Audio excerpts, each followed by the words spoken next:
미국 국무장관과 국방장관이 오는 17일 한국을 동시에 방문합니다. 바이든 행정부 출범 후 한국과 미국의 외교 안보 수장이 처음으로 대면합니다. 유엔 안전보장이사회가 미얀마 군부의 시위대 폭력 진압을 규탄하는 성명을 발표했습니다. 미얀마의 우방인 중국을 포함해 15개 이사국 모두 이 성명에 찬성했습니다. 밤사이 들어온 글로벌 뉴스 김지수 기자와 살펴보겠습니다. 어서 오십시오. 안녕하세요. 네, 첫 소식은 미국 외교 국방수장이 나란히 17일에 한국을 동시에 방문한다는 내용부터 짚어볼 텐데요. 주요 현안에서 좀 긴밀하게 조율이 이루어질지도 주목이 되고 있고 이 내용 자세하게 좀 만나보겠습니다. 네, 오는 17일 한국과 미국의 외교 안보수장이 대면으로 만나게 됩니다.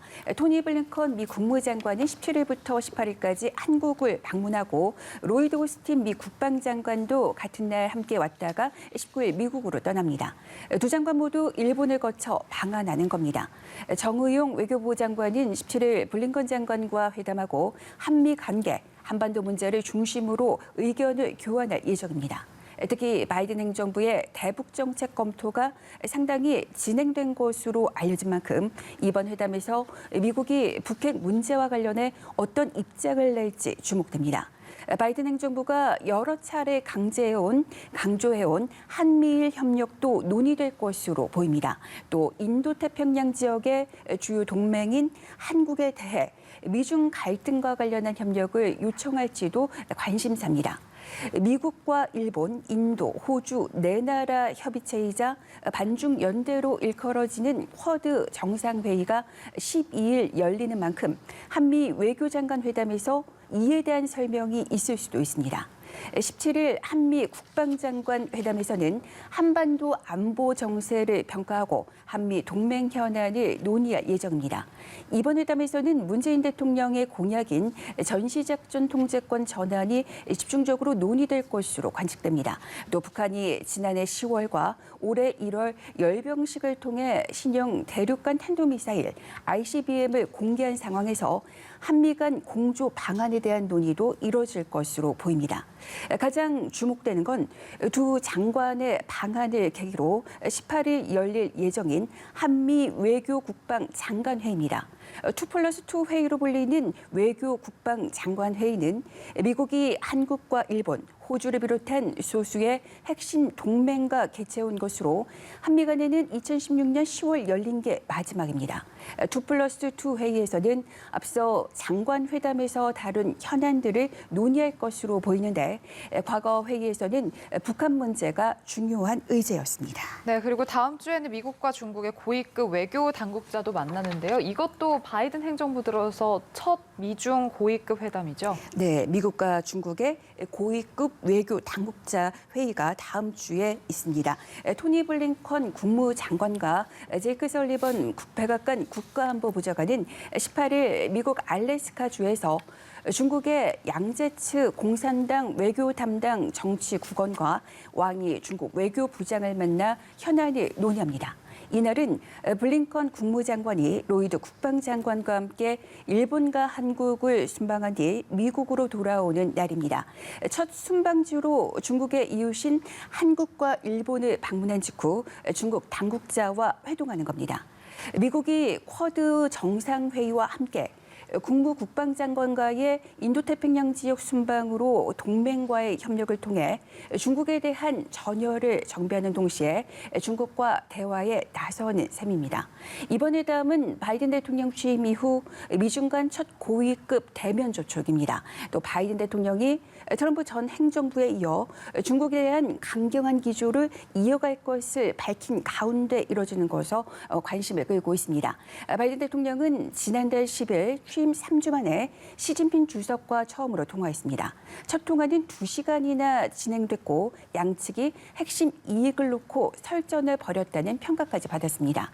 현재 미국은 무역, 인권, 기술, 또 대만과 남중국해를 둘러싸고 중국의 전방위 공세를 펼칠 것을 예고했고 중국은 미국을 향해 내정에 간섭하지 말라며 날카롭게 맞서고 있습니다. 이에 따라 이번 만남이 두 나라 간 소통을 활성화하는 계기로 작용할지 아니면 대립 구도가 심화하는 장이 될지에 이목이 쏠리고 있습니다. 네, 한반도를 둘러싸고 아무튼 미국, 중국 이런 주요국들이 숨가쁜 외교 안보전을 펼치게 될 것 같습니다. 바이든 행정부의 대북 정책 조만간 좀 발표될 예정인 것 같은데 북한의 핵 위협은 여전하다 이런 우려가 제기됐다고요. 네, 북한이 핵 개발을 중단했다는 징후 없이 계속 위협을 가하고 있다는 우려가 나왔습니다. 버트 에이브럼스 주한미군 사령관이 이 같은 우려를 제기한 건데요. 2017년 이후 북한의 대륙간 탄도미사일이나 핵실험은 없었지만 변화하는 국제안보 환경 속에서 북한의 위협은 계속되고 있다고 강조했습니다. 북한이 핵과 첨단 미사일 시스템, 사이버 능력, 또 재래식 군사기술 개발을 계속하고 있다는 겁니다. 북한이 지난 1월 열병식 때 신형 잠수함 발사 탄도미사일 SLBM과 새로운 고체 추진 탄도미사일을 선보이는 것을 예로 들며 새로운 능력의 가능성을 계속 보여주고 있다고 지적했습니다. 이런 가운데 미 국방부는 미국이 대북 제재의 완전한 이행을 위해 모든 나라와 계속 협력할 것이라면서 중국에 적극적인 역할을 촉구했습니다. 데이비드 헬비 국방부 인도태평양 안보 수석부 차관보는 미국은 북한 제재의 완전한 이행을 위해 모든 나라와 긴밀히 협력을 계속할 것이라고 밝혔습니다. 이어 중국은 유엔 안보리 대북 제재의 채택을 승인했고 북한이 책임을 지는 데 있어 적극적인 역할을 해야 한다며 중국이 유엔 대북 제재 관련 의무를 지키라고 계속 촉구한다고 전했습니다. 데이비드 헬비의 이 같은 언급은 바이든 행정부가 대북 정책 검토를 이어가는 가운데 대북 제재의 완전한 이행이라는 원칙을 재확인하며 중국의 역할을 압박한 것으로 분석됩니다. 네, 이번에는 북한 인권 문제에 대한 소식인데요. 유엔에서는 계속 그동안 이 문제에 대해서 계속 문제를 제기를 해왔는데 얼마 전에는 이제 북한의 코로나19 국경 폐쇄와 같은 행위가 인권 침해를 악화시킨다고 지적을 했는데 이번에는 한국 정부를 향해서 북한 인권 문제를 거론했다고요? 네, 이제 유엔 북한 인권 특별 보고관은 한국 정부에 북한과 협상할 때 인권 문제를 포함하라고 권고했습니다. 토마스 오해와 퀀타나 보고관은 유엔 인권 이사회에 제출한 보고서에서 인권을 토대로 한 틀이 북한과의 가능한 경제적, 인도적 협력에 통합되도록 보장해야 한다며 이같이 밝혔습니다. 특히 북한 인권재단 설립을 비롯해 2016년 한국 국회에서 통과한 북한 인권법을 시행하라고 제안했습니다.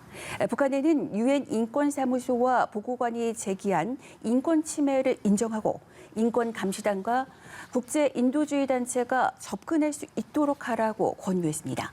인권이사회는 오는 23일쯤 북한의 인권 침해와 반인권 범죄를 규탄하고 책임 규명을 촉구하는 결의안을 채택할 것으로 예상됩니다. 북한 인권 결의안은 2003년 처음 채택된 뒤 지금까지 18년 연속 채택됐습니다. 한국은 2019년과 2020년 연속해서 결의안 초안의 공동 제안국으로 참여하지는 않았습니다. 네, 마지막으로 미얀마 사태 살펴볼 텐데 유엔이 드디어 미얀마 군부를 향해서 목소리를 냈습니다. 군부의 시위대 폭력 진압을 규탄하는 성명을 냈다는 소식이죠? 네, 미얀마 군부의 확실한 경고음을 내지 못했던 유엔이 군부의 폭력 진압을 규탄하는 성명을 냈습니다. 유엔 안전보장이사회는 성명서에서 평화 시위대에 대한 폭력 사용을 강하게 규탄한다며 군부를 향해 극도의 자제를 촉구했습니다. 이 성명에는 미얀마의 우방인 중국을 포함해 15개 이사국 모두 찬성했습니다. 하지만 성명에서 쿠데타라는 표현은 빠졌습니다. AP통신은 이와 관련해 영국 주도로 작성된 성명 초안에는 쿠데타라는 단어가 사용됐다며 발표된 성명은 초안에 비해 상당히 후퇴했다고 지적했습니다. 안보리는 감금된 아웅산 수치 국가고문과 윈민 대통령을 비롯한 미얀마 정부 지도자들의 석방을 촉구했습니다. 미얀마 군부는 시위대에 저항해서 중심 역할을 해온 시민 불복종 운동에 대한 본격적인 탄압을 시작했습니다. 10일 군인과 경찰은 양곤 외곽의 철도 노동자 거주지를 급습했습니다. 이곳에는 철도 노동자 1,000명 정도가 거주하며 파업을 계속해온 것으로 알려졌습니다. 철도 부분은 의료 부분, 은행 부분과 함께 시민 불복종 운동의 핵심으로 쿠데타 직후부터 파업을 지속하면서 군정에 적지 않은 타격을 줬습니다. 정치범 지원협회에 따르면 미얀마에는 지난달 1일 쿠데타 이후 현재까지 60명 이상이 총격 등으로 숨지고 1,900명 이상이 체포됐습니다. 군부는 또 미얀마 나오 등 언론 매체 5곳에 대한 면허를 취소한 데 이어 2곳의 언론사에 침입해 컴퓨터와 보도 장비를 가져간 것으로 전해졌습니다. 네, 지금까지 글로벌 브리핑의 김지수 기자와 함께했습니다. 고맙습니다.